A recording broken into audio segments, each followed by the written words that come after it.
Most people never achieve their goals because most people suffer from possibility blindness. They look around trying to think about the things that they don't have. Robert Roots, a young man who wrote a book about success principles of the Three Little Pigs. He said, it's not what you don't have, it's what you think you need that keeps you from being successful or happy in life. It's not what you don't have. See, I was focused on what I didn't have. Don't have a college degree, don't have any credentials, never worked for a major corporation. I was focused on the negative things. It said negative things are the things that you see when you're not focused on your goal. What do you come with? What is it? A friend of mine, Dexter Yeager, said when the dream is big enough, the odds don't matter. I'm reminded of a great man. I was reading Time magazine talking about some of the great minds of the last century. They didn't mention his name, Dr. Howard Thurman, one of the mentors of Dr. Martin Luther King Jr., also an advisor to Mahatma Gandhi and Albert Schweitzer. And he said, the ideal situation for a man or woman to die is to have family members standing around their bed praying with them as they cross over. But imagine, if you will, being on your deathbed and standing around your bed, the dreams given to you by life, the ideas that you never acted on, the talents, the gifts, the abilities that you never used. And there they are, standing around your bed, looking at you with large, angry eyes, saying, we came to you, and only you could have given us life. And now we must die with you forever. And the question is, if you died this very moment, what will die with you? What dreams? What ideas? What talents? What leadership potential? What greatness that you showed up to bring? That you allowed fear or procrastination to hold you back? Perhaps that's why Henry David Thoreau wrote the words, oh God, to reach the point of death, only to realize that you've never lived, only to realize that you've never scraped the surface of your potential. When you don't have a true appreciation and acceptance for who you are, and you allow yourself to be immobilized by fear, what happens in the process is that you begin to abuse yourself. You begin to sabotage your life, you begin to sabotage your dreams, you begin to unconsciously work against yourself. You become your own worst enemy. So what do you do about that? Well, you begin to realize that your dream and your gifts have so much meaning and so much value for you till your hunger for them will begin to push you past the fear. Your hunger to have them will give you a special drive. As you work on yourself, as you begin to acknowledge your true identity, the true power that you have, the true capacity you have to bring about change, the miracle working power that you have within yourself to do the things that you want to do. When you take them on, I'm reminded of a man who, this gentleman was doing a special study of a special tribe in Africa, headhunters. And he had difficulty in developing a relationship with these tribesmen because of the fact that he had fear. He had fear to take his head. So he worked there for a long time with no effort, no progress in developing a relationship and rapport and being able to achieve a level of trust. So finally one night while he was in bed, he was thinking about it. He said, what is it that you came here to do? What is your life work as a missionary? I want to study these tribesmen. So what's the worst thing that they can do to you? Kill you. And he just decided, hey, this is what I came here to do. I know that there's some risk involved, and I'm going to do it, come what may. He said, I'm not going to be afraid of it. He went back the next day, and he started doing the work and trying to talk to and interview many of the members of this tribe. And they began to respond to him. They threw out the welcome mat to him. And years later, when people came to see what his progress was, they asked him, how were you able to do this? How did you convert the relationship from being hostile to that of being positive?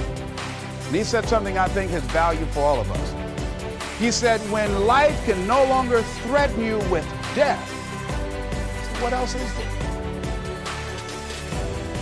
And the majority of the fears that we have are not life or death fears. They're not those kind of fears. But through our imagination, we blow them out of proportion and we give them more power than they actually have or deserve, and we permit them to govern our lives. We permit them to determine how far we can stretch out on our dreams and discovering our stuff. And as we begin to look at ourselves and begin to, wait a minute. Life changes every day. Sometimes things will be going your way. Sometimes things work well for you. Sometimes it won't work so well. Sometimes you'll have your health, you're feeling good and energetic, have a yes I can attitude, and there's some things that can happen to you in life that can take all of that from you. All of that can go. Sometimes you might be financially secure, and a sickness, one sickness can wipe out an illness. Life always change. But you can choose in the midst of all of this that's going on to be happy in spite of it. In the good times and in the bad times, you can make a choice. Viktor Frankl, he talks about that. He said the last of the human freedoms to choose one's attitude in any given set of circumstances, to choose one's own way. Douglas Matlock has a poem I love entitled It's Fine Today. He said, sure, this world is full of trouble. I ain't said it ain't. Lord, I've had enough and double reason for complaint. Rain and storm have come to fret me. Skies are often gray. Thorns and brambles have beset me on the road. But say, ain't it fine today? What's the use of always weeping, making trouble last? What's the use of always keeping thinking of the past? Each must have his tribulation, water with his wine. Life, it ain't no celebration. Trouble, I've had mine, but today is fine. It's today that I'm living, not a month ago, having, losing, taking, giving, as time wills it so. Yesterday, a cloud of sorrow fell across the way. It may rain again tomorrow. It may rain, but say, ain't it fine today? If a cloud of sorrow comes over here, ain't it fine today? Living in the moment, getting everything we can out of where we are in the moment where we are right now. Living in the present. The other thing is willingness to let people and things go.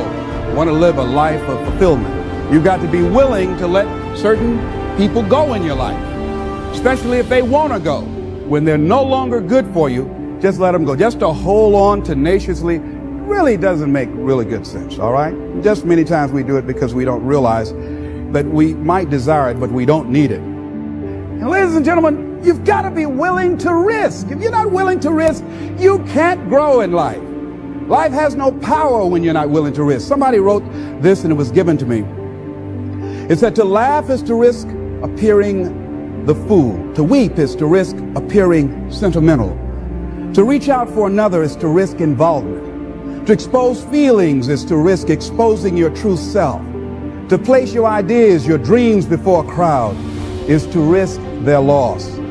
To love is to risk not being loved in return. To live is to risk dying. To hope is to risk despair. To try is to risk failure. But risk must be taken, because the greatest hazard in life is to risk nothing. The person who risks nothing, does nothing, has nothing, is nothing. They may avoid suffering and sorrow, but they cannot learn, feel, change, grow, love, and live. Chained by their certitudes, they are a slave. They have forfeited their freedom. Only a person who risks is free. Next thing is face the truth about life and deal with it. And a lot of people, when someone in their life that they love very much dies, they allow it to take such a toll on them. They make themselves miserable, and they literally will themselves to die early because they feel without this person they have nothing to look forward to. And no, life has other opportunities, other relationships, other experiences for us. And the people that we love really want us to go on. Other thing is, things are going to happen to you. Here, in order to have a fulfilling life, knowing that things are going to happen, expect the unexpected. Whatever happens to you, use everything for your upliftment, learning, and growth. everything that happens. Use it for your upliftment, learning, and growth. In the midst of it, ask, what can I learn from this? What can I get from this? How did I end up here? What's the blessing in this for me? Ask yourself that whatever